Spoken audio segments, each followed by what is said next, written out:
The prestigious dinner. The evening air was calm, but inside the Grand Sterling Hotel, the atmosphere was buzzing with quiet excitement. The hotel's top-floor restaurant was known for its elegance. Golden chandeliers hung from the ceiling, soft. Jazz music floated in the background, and the scent of expensive wine filled the air. Tonight was not just another night. Tonight was a night that could change the future of a company, and the fate of one man. At the center of this important evening was Richard Collins, a self-made millionaire CEO. He walked into the restaurant with confidence written all over his face. Dressed in a perfectly tailored suit with his shiny watch catching the light, Richard looked like a man who had it all: money, power, and influence. But tonight was bigger than just showing off his success. He was about to close a $200 million deal with international investors, a deal that would push his empire to the next level. The investors were already waiting. 4 men in sharp suits and 1 woman in a deep blue dress sat at the private table reserved for Richard. They greeted him with polite smiles, studying him carefully. They had heard about his achievements. They had also heard about his arrogance. Tonight they wanted to see which side of Richard Collins was the truth.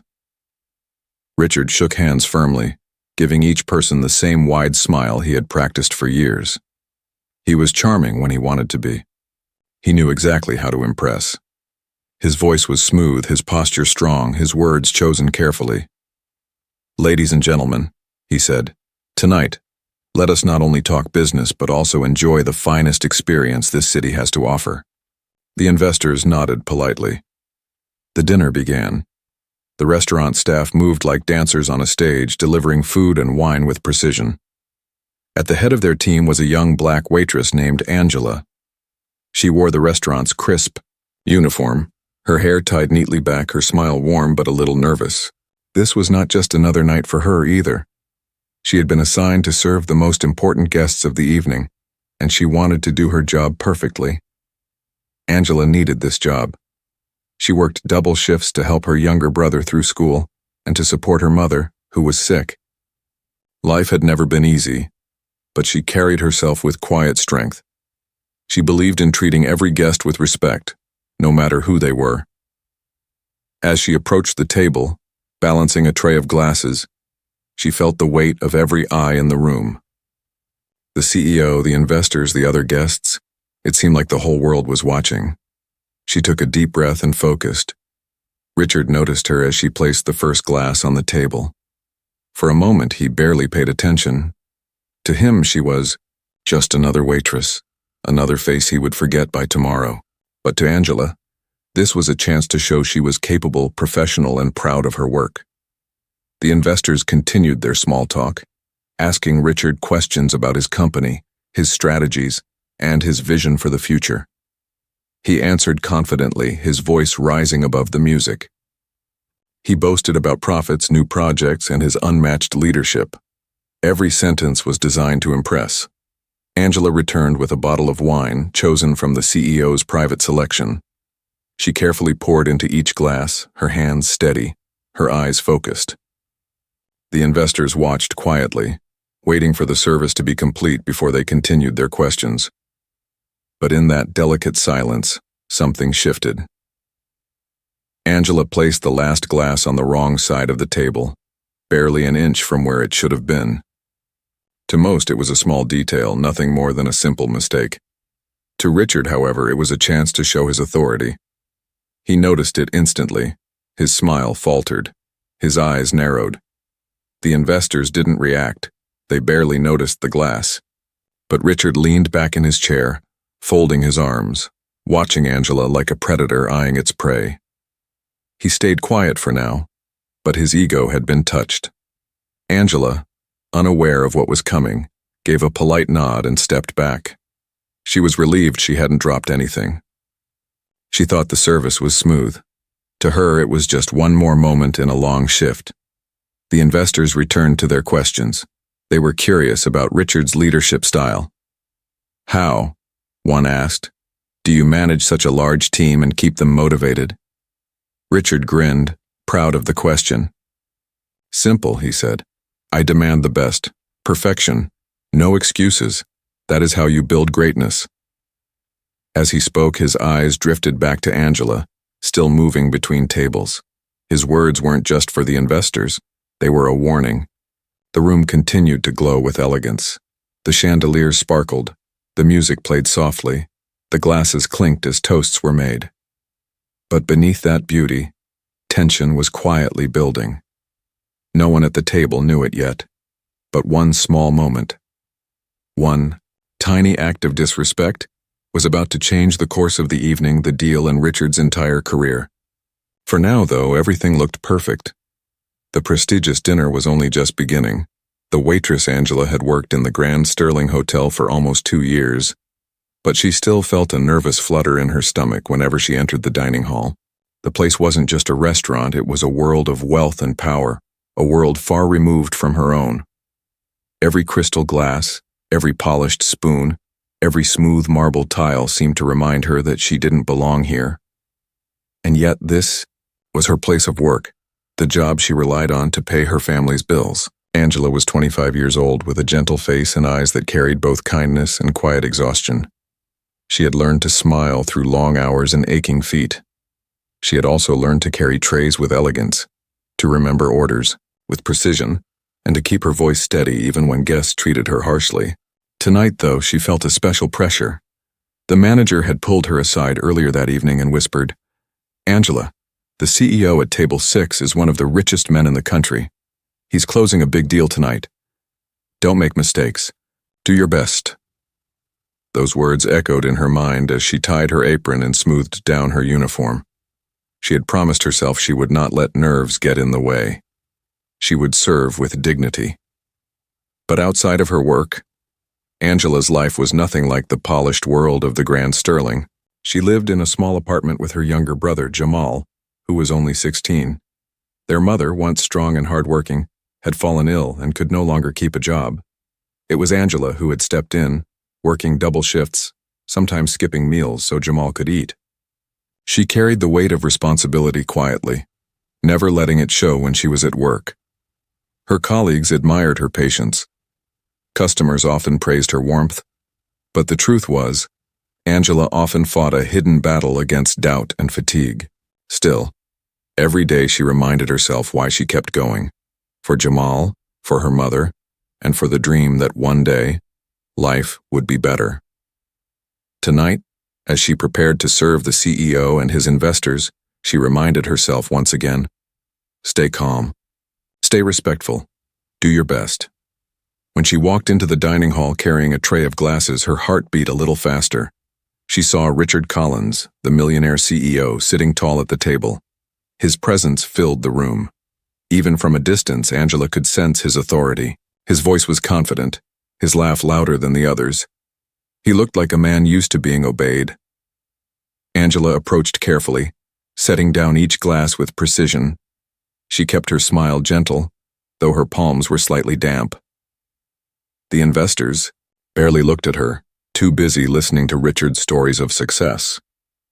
But Angela felt the weight of their silence all the same. Every small movement mattered. As she placed the final glass on the table, she realized it was slightly off position, not by much, only an inch or two. To anyone else, it was a meaningless detail. But Angela's stomach tightened. She worried the CEO might notice. Still, she gave a polite nod and stepped back. Richard's eyes lingered on her for a brief moment. Angela didn't like the way he looked at her. It wasn't just the gaze of a powerful man, it was something sharper, colder, like he was measuring her worth in that 1 second. She quickly turned and left to fetch the wine. Back in the service area, she leaned against the counter for a moment, taking a breath. Another waitress, her friend Maria, gave her a small smile. "You're doing fine," Maria whispered. Angela nodded, though she didn't feel fine. Something about the CEO unsettled her. Carrying the wine back, Angela forced herself to stand tall. She remembered her mother's advice from years ago. Respect yourself even when others don't. Your dignity is yours. No one can take it unless you let them. Those words always gave her strength. At the table, she poured the wine carefully. The liquid shimmered under the light, smooth and deep. Each pour was steady, her hands calm. She felt proud of her control. But inside, She still carried that flicker of unease. Richard continued speaking to the investors. He spoke about his company's dominance in the market, about how he built everything from nothing, about how his leadership was unmatched. The investors nodded, but Angela noticed their expressions. They were polite but not impressed. There was something guarded in their eyes. Angela stepped back after finishing her service. She thought the hardest part was over, but she was wrong. In that elegant dining room, under the glow of chandeliers, the stage was being set, not for a grand success, but for a fall. For Angela, it was just another night of doing her best. For Richard Collins, it was the night his arrogance would finally cost him everything. And though she could not know it yet, Angela's quiet strength and dignity would soon stand in sharp contrast to the CEO's pride. The balance of power was about to shift in a way no one expected. The waitress had done nothing more than her job. But soon the world would remember her, not for her mistake, but for the truth her presence revealed. The dinner continued, the music played, and Angela carried on with her tasks. But the tension had begun to build. The air felt heavier, as though the room itself knew something important was about to happen. The investors noticed Angela's professionalism. They noticed the CEO's eyes following her movements. And though they said nothing yet, they stored every detail in their minds. Angela remained unaware of the storm that was forming. She only thought about finishing her shift, going home to her family, and maybe resting for a few hours before the next long day. But destiny had other plans. The prestigious dinner was no longer just about money or business. It was about respect, about humanity, and about the unseen lines between dignity and arrogance. And Angela, the young waitress, was standing right at the center of it. The mistake. The dinner carried on with the same polished elegance that the Grand Sterling Hotel was famous for. Soft music drifted through the air, candles flickered gently on every table, and the investors' quiet conversations blended into the hum of luxury. From the outside, everything looked perfect, but at table 6, the most important table of the evening, a small storm was about to begin. Angela returned to the table with a tray of fresh plates.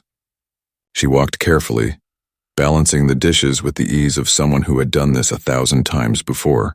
Her mind, however, was not calm.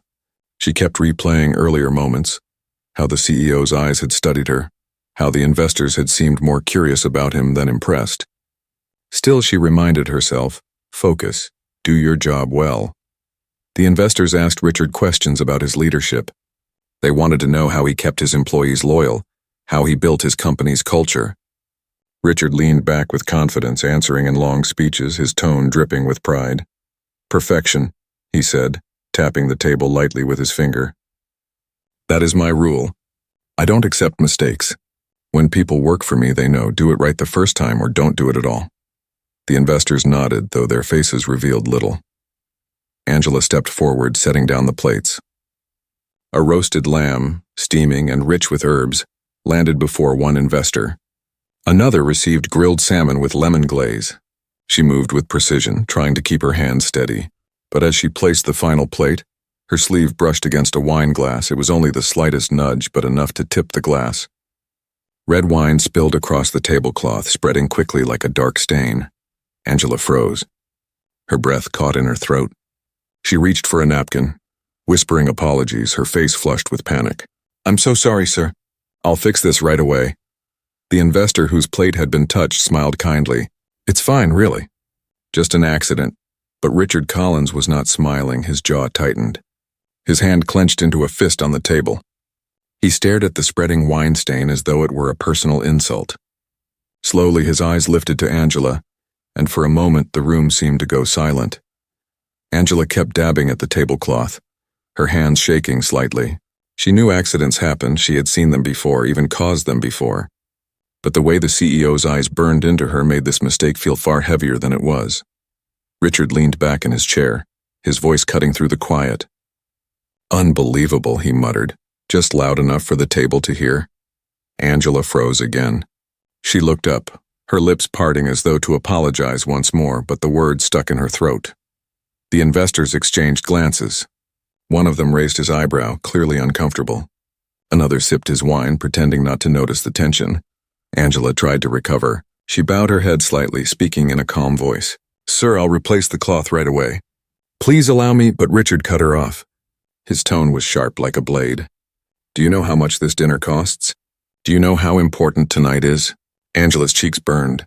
She wanted to disappear, to vanish into the floor. Her heart raced, but she forced herself to stay professional. "I understand, sir. It won't happen again." To most people, it would have ended there. A small accident, a quick apology, and the night would move on. But Richard Collins was not most people. His ego was too large, his pride too fragile. He leaned forward, his voice louder now. "Stupid mistake. Absolutely stupid." The word hit Angela like a slap. She blinked, swallowing hard, fighting back the sting of humiliation. Her hands trembled as she gathered the stained napkins. The investors grew even more silent. One of them shifted uncomfortably in his chair, watching Richard with a frown. Angela kept her eyes down, refusing to let tears fall. She had been insulted before by rude customers, but never like this. Never so public. Never so sharp. For Richard, it was just a display of dominance. He wanted to remind everyone, Angela, the investors, the staff, that he demanded perfection. But he didn't realize what his words revealed. The investors weren't impressed. They weren't inspired. They were disgusted. Angela stepped away from the table, her chest heavy with unspoken pain. She walked back toward the service area, every step slower than the last. Her mind echoed with the cruel word, stupid. She tried to remind herself of her mother's advice. Your dignity is yours. No one can take it unless you let them. But at that moment, her dignity felt bruised. At the table, Richard smiled smugly as though he had proven some point. But the investors exchanged looks that he did not catch. Quietly, their impression of him was shifting. His millions, his power, his achievements, all of it seemed smaller after watching him humiliate someone for a simple mistake. The spilled wine was gone. The tablecloth had been replaced. The restaurant looked perfect once again. But the damage was already done. It wasn't the stain on the tablecloth that mattered. It was the stain on Richard Collins' character. And as the dinner continued, the investors grew more thoughtful, more cautious. They had come to evaluate a deal worth $200 million. What they found instead was a man who could not even show respect to a waitress. The mistake wasn't the spilled wine. The mistake was Richard Collins' arrogance, and that mistake would cost him everything. The insult, the wine stain, was gone. The fresh tablecloth looked spotless again, and Angela had stepped back into the service area to steady her breath. From the outside, the dinner returned to its polished rhythm. Food steaming on silver plates, investors sipping wine, chandeliers scattering golden light. But under the surface, the atmosphere had shifted. Something ugly now lingered in the air. Richard Collins sat at the head of the table, his posture stiff, his eyes cold. His smile no longer charmed. It looked more like a mask stretched too tightly across his face. The investors noticed it. They had seen men of power before, men who carried themselves with dignity and men who ruled through arrogance. Richard was revealing himself to be the second kind. Angela returned to the table with quiet courage. Her hands still trembled, but her voice was calm. She asked if anyone needed anything else, keeping her eyes low, avoiding the sharp gaze of the CEO. One of the investors, an older gentleman with silver hair, gave her a small nod of reassurance. "Thank you," he said gently, as though trying to ease her nerves. But Richard saw this small exchange, and it only fueled his irritation. In his mind, the evening was meant to showcase his brilliance, his strength, his control. Instead, a waitress, had stolen the attention of his guests for a moment, and worse, she had made a mistake at his table. He leaned back, his voice dripping with sarcasm. "Well, at least the investors are patient," he said loudly enough for Angela to hear. "Not everyone in this room understands professionalism, do they?" The table grew quiet. Angela froze, her breath caught in her throat. She knew he was speaking about her, though he had not said her name. Slowly, she lifted her eyes only to meet the piercing stare of Richard Collins. And then the words came. Cruel, sharp, final. "You're stupid," he said, his voice hard as stone. "Stupid and careless. In any real company, you'd be fired in an instant." The word hung in the air like a heavy shadow. The background music seemed to fade, and for a moment the entire restaurant felt silent. Angela's face burned with humiliation. Her lips trembled, but she refused to cry in front of him. She lowered her eyes, gripping her tray tightly to keep her hands from shaking too visibly. She wanted to disappear, but her feet would not move. The investors shifted in their seats. The woman in the blue dress pressed her lips together, her expression tight with disapproval. One of the younger investors shook his head slowly as though he could not believe what he had just heard. Angela finally whispered, "I'm sorry, sir," her voice barely audible. Then, gathering every ounce of dignity she had left, she turned and walked away from the table. Her back was straight, her step steady, though her heart felt like it was breaking. Richard smirked as though he had won some invisible battle. He leaned forward, pouring himself another glass of wine. "Some people just don't belong in fine places," he muttered. But what Richard failed to see was the effect his words had on the very people he was trying to impress. The investors were not smiling. They were not amused. They were horrified. The silver-haired gentleman cleared his throat, his eyes fixed on Richard. "Mr. Collins," he said slowly, "I find it interesting how you speak of leadership." Richard raised an eyebrow. "What do you mean?" The investor's voice was calm but firm. "Leadership is not about tearing others down. It is about lifting people up, even those with less power than you. Tonight I've learned a lot about your company, but I've learned even more about you." Richard chuckled, trying to dismiss the weight of the words. "Oh, come now. It was just a waitress. Why waste your concern on her? Mistakes are mistakes." Another investor spoke up, his tone sharper. "It's not about the mistake. It's about how you handled it. Respect isn't only for those who sit at your table. It's for everyone in the room." Richard's smirk faltered. He looked around the table, realizing for the first time that none of the investors were on his side. Their faces were serious, their eyes cold. The woman in blue leaned forward, her voice like steel. "If this is how you treat people in public, Mr. Collins, I shudder to imagine how you treat those under your authority, behind closed doors." Richard opened his mouth to defend himself, but the words caught. For once he could not find the right speech, the right charm, the right excuse. The silence that followed was heavy. The investors exchanged looks, and in that quiet, a decision was already being made. One that Richard could not see, but would soon feel. At the back of the room, Angela leaned against the wall, fighting back tears. She thought she had ruined the evening, that her mistake had cost her dignity. But what she didn't know was that her quiet strength had revealed the truth about the man sitting at the head of the table.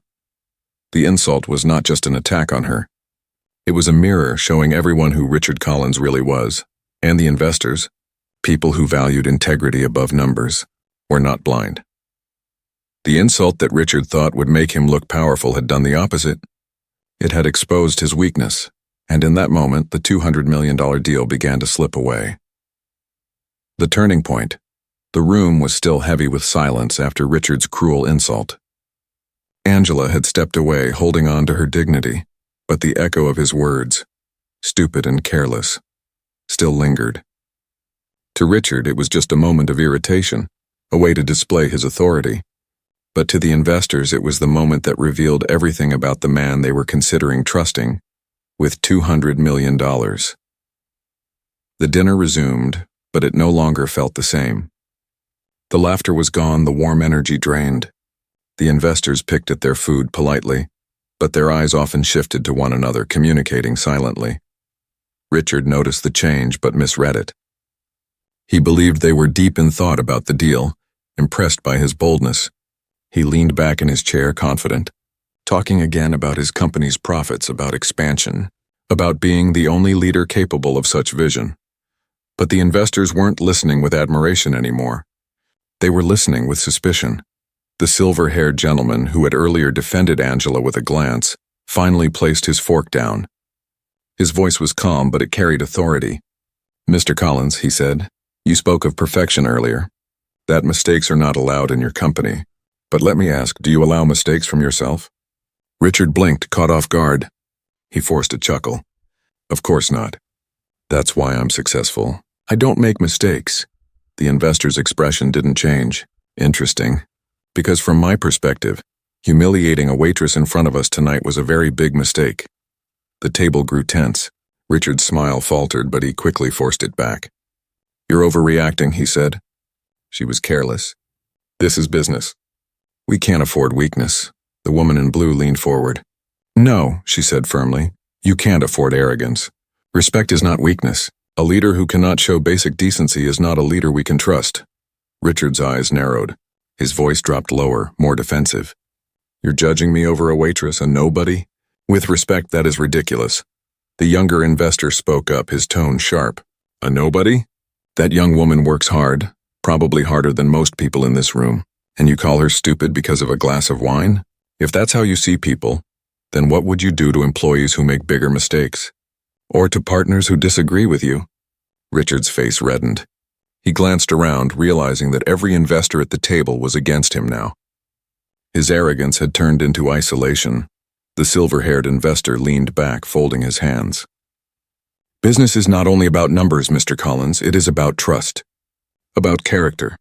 Tonight we came to see if we could trust you with a deal of this size, and now we have our answer. Richard's heart skipped. For the first time that evening, his confidence cracked. He stammered, searching for words. Wait, hold on. You're misunderstanding. I was simply enforcing standards. Leadership requires discipline, but the woman in blue cut him off. Leadership requires humanity. Her words struck like lightning. The other investors nodded in agreement.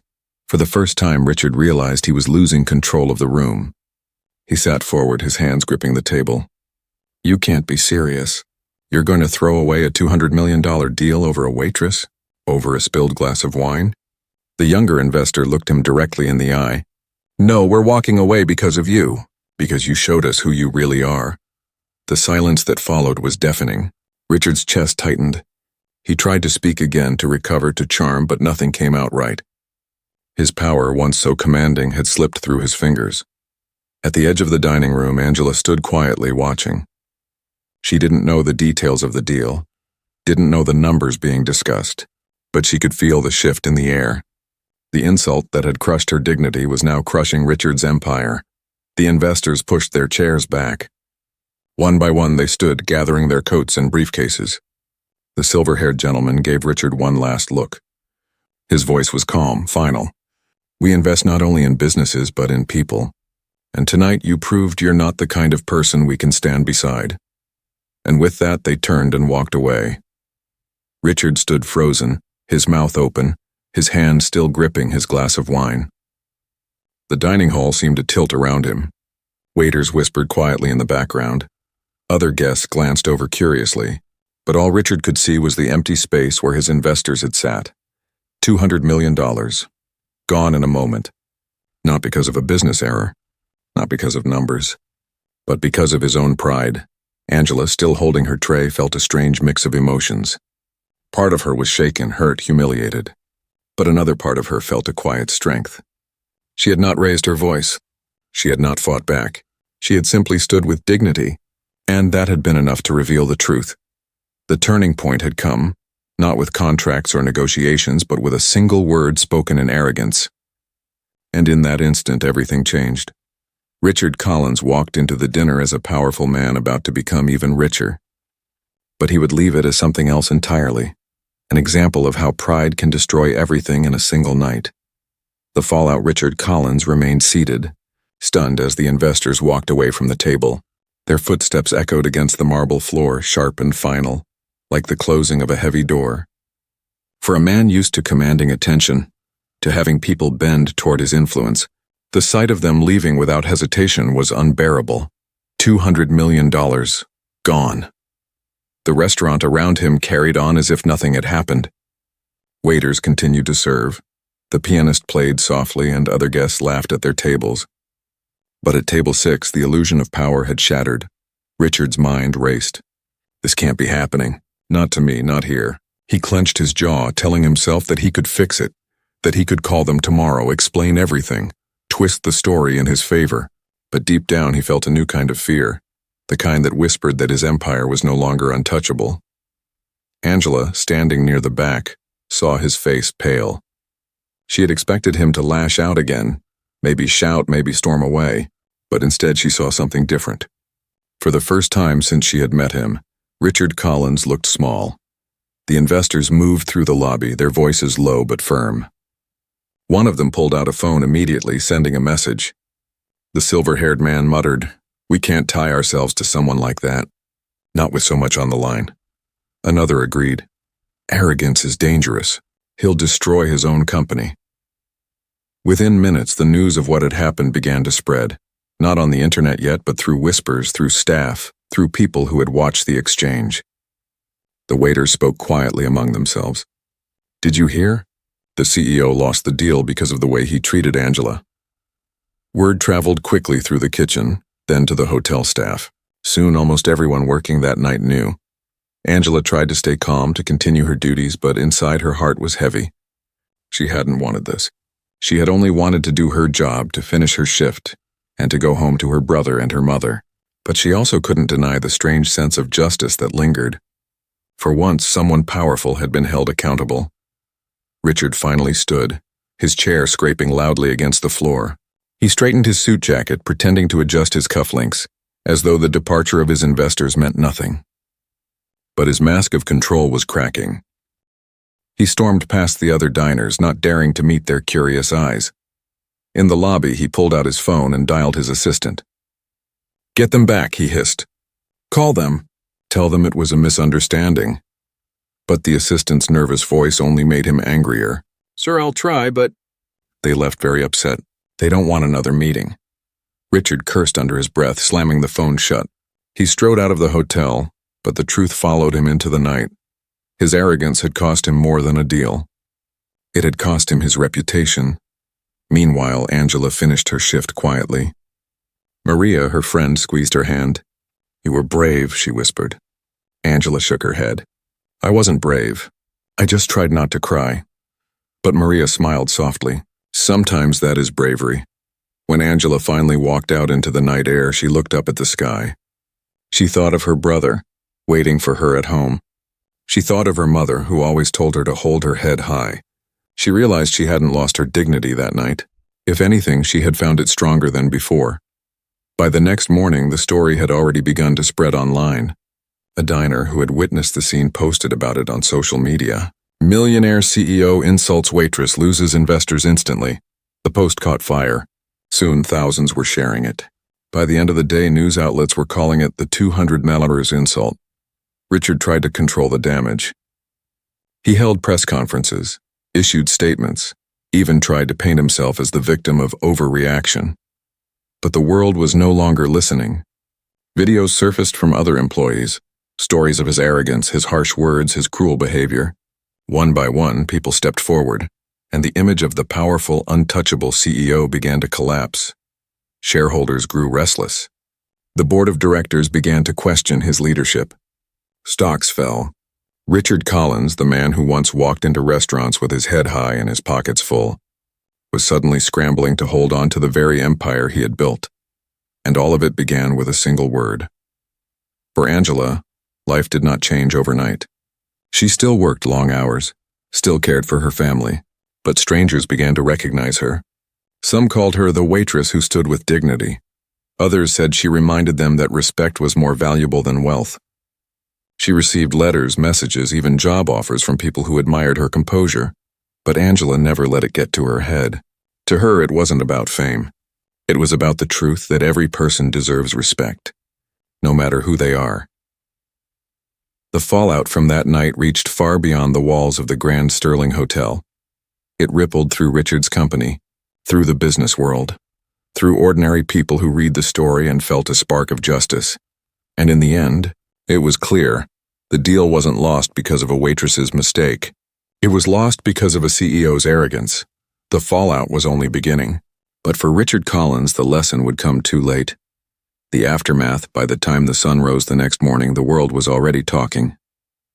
The dinner at the Grand Sterling Hotel had ended in silence and humiliation, but its echoes spread quickly, through whispers, through messages, and soon, across the internet. What began as a private insult inside a luxury dining hall had become a public scandal. The headline appeared first on a small business blog. CEO's arrogance costs him $200 million deal.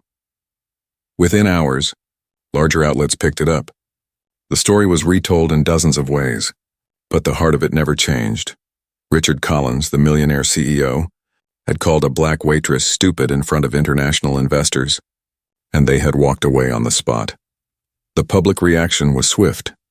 On social media, hashtags like Respect Matters and 200 million insult began trending. People who had never heard of Richard Collins before now spoke his name with anger. "This is what arrogance looks like," one post read. Another said, "Good for the investors. Money should never excuse cruelty." Employees from his own company began to share their stories. Former assistants described his temper, his habit of shouting at staff over small errors. Ex-managers recalled how he belittled people in meetings. "The world is just seeing what we already knew," one wrote. Shareholders panicked as the company's stock dipped. The board of directors demanded explanations. For years, Richard had been untouchable, admired for his success, feared for his authority. But now his empire looked fragile, and the more he tried to defend himself, the worse it became. Richard called a press conference hoping to repair the damage. Standing at a podium, he forced a smile. "I regret if my words were misunderstood," he said. "The waitress in question made an unfortunate mistake during a critical meeting, and I simply reacted. I meant no harm, but the apology fell flat." The public saw it for what it was, not an apology, but an excuse. He never admitted the cruelty, never acknowledged the dignity of the woman he had insulted. And so the backlash grew louder. Meanwhile, Angela's life began to change in ways she had never expected. At first, she was overwhelmed by the attention. Strangers approached her at the restaurant, thanking her for her composure. Letters arrived from people she had never met, telling her that she had inspired them to stand tall in their own lives. Some called her a symbol of quiet strength. Angela didn't feel like a symbol. She still woke up early, still tied her apron, still worked long hours to support her family, but she couldn't deny the shift. People respected her not for being perfect, but for holding her dignity when it mattered most. Her manager at the Grand Sterling praised her publicly. Angela showed professionalism in a difficult moment, he told reporters. "We are proud of her." The hotel even gave her a promotion, offering her a supervisory role, yet Angela remained humble. When asked by a journalist how she felt about being at the center of such a scandal, she simply said, "I don't want the story to be about me. I just want people to remember that respect costs nothing, but it means everything." As weeks passed, Richard's empire continued to crumble. The investors who had walked away spread word of the incident to other networks. Potential partners grew cautious. Deals that once seemed certain began to fall apart. Inside his company, unrest grew. Employees whispered about resigning. The board began private discussions about whether Richard should remain CEO. "He's become a liability," one director admitted. Richard himself grew more desperate. He called the investors again and again, leaving long messages begging for another chance. But the response was always silence. They had made their decision. For Angela, the aftermath carried a different weight. She was no longer invisible. For years, she had moved quietly through life, unnoticed except by those close to her. Now strangers recognized her, smiled at her, told her she had reminded the world of a simple truth, that every person, no matter their role, deserves respect. Her brother, Jamal, looked at her with new admiration. "You're famous now," he teased one night.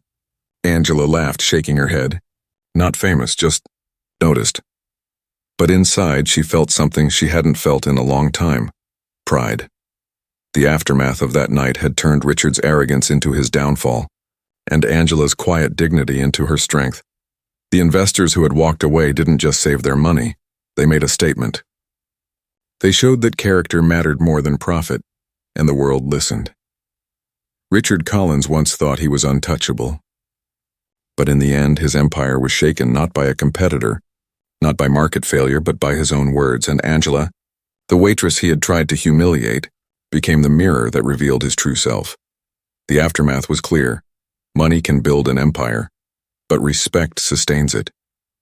Without respect, even the richest man can lose everything in a single night. The reflection weeks had passed since the infamous dinner at the Grand Sterling Hotel, but the story had not faded. It was retold in boardrooms, in classrooms, and families gathered around dinner tables. Some spoke of it as a cautionary tale about arrogance. Others spoke of it as an inspiring reminder that dignity has power, even in silence. Richard Collins, once celebrated as a genius of business, now carried a tarnished name. His company's stock had fallen, his board of directors had stripped him of his position, and his empire, built over decades, was crumbling piece by piece. Newspapers called it the fall of a titan. Analysts said it was proof that leadership without humanity could not last. At first, Richard had fought the storm. He denied, deflected, tried to spin the story as overblown, but eventually, as doors closed and allies vanished, he was forced to face the truth. Alone in his penthouse, he replayed that night in his mind. The candlelight, the investor's cold stares, and the young waitress standing with quiet strength even as he humiliated her. For the first time, he asked himself, why did I say it? Why did I need to hurt her? The answer was not easy. Pride. Ego. The belief that wealth made him greater than others, and in that belief he had lost everything. Angela, on the other hand, found her life gently shifting. She had not sought attention, yet it found her. She had not sought power, yet people looked at her with new respect. But she remained grounded. Each morning she still made breakfast for her brother, still cared for her sick mother, still tied her apron at the hotel. But now, when she looked in the mirror, she saw more than a tired waitress. She saw someone who had stood tall when it mattered most. She remembered her mother's words, "Your dignity is yours. No one can take it unless you let them." That truth had carried her through humiliation and lifted her into strength. One evening, after another long day at work, Angela sat with Jamal on the balcony of their small apartment. The city lights blinked in the distance. Jamal looked at her thoughtfully. "Do you ever think about him?" he asked. Angela knew who he meant. "Richard Collins, sometimes," she admitted, but not with anger. "I just hope he learned something from it." Jamal frowned. "He ruined himself." "Why should you care?" Angela smiled softly. "Because if he doesn't learn, then the story ends as just a scandal. But if he does, maybe he'll treat the next person better. And that matters." Her brother stared at her for a moment, then nodded slowly. He realized she carried not only strength but grace. The reflection of that night reached far beyond Richard or Angela. It reminded people everywhere that titles, wealth, and power mean little if they are not paired with respect. Parents told the story to their children. Teachers used it as an example in lessons about ethics. Leaders quietly reminded themselves of it when facing their own staff. In the business world, investors pointed to it as proof that character was part of every deal. "If you cannot respect a waitress," one said, "how can you respect a partner?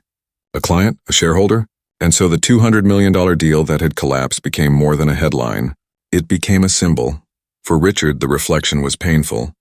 He walked through his empty office one last time, his name being removed from the glass door. He had built skyscrapers, signed billion-dollar contracts, flown private jets, yet all of it had been undone by a single moment when he revealed who he truly was. He realized too late that true leadership was never about power over others. It was about the humanity you showed them. For Angela, the reflection was gentler. She did not see herself as a hero, but as a reminder. Her quiet dignity had shown the world that respect cannot be bought or sold. It must be given freely. And even the smallest voice or even silence can reveal the truth about the powerful. The world moved on as it always does, but the lesson stayed. In coffee shops, in offices, in homes, people remembered. You never know who is watching, who is listening, who is learning from the way you treat others. The Grand Sterling Hotel returned to its usual rhythm of clinking glasses and polite conversation. But to those who had been there that night, the memory never faded. They would always remember the evening when a powerful man lost everything, not because of numbers, not because of business, but because of the way he treated one person he thought invisible. Angela often thought back to that night too. Not with bitterness, but with clarity. She carried no hatred for Richard Collins. She only carried the lesson that had been proven true. Respect is not a gift for the powerful. It is a right for everyone. And in the end, the story was not about money lost or reputations ruined. It was about a truth that cannot be broken. Wealth fades, power shifts, but dignity lasts forever.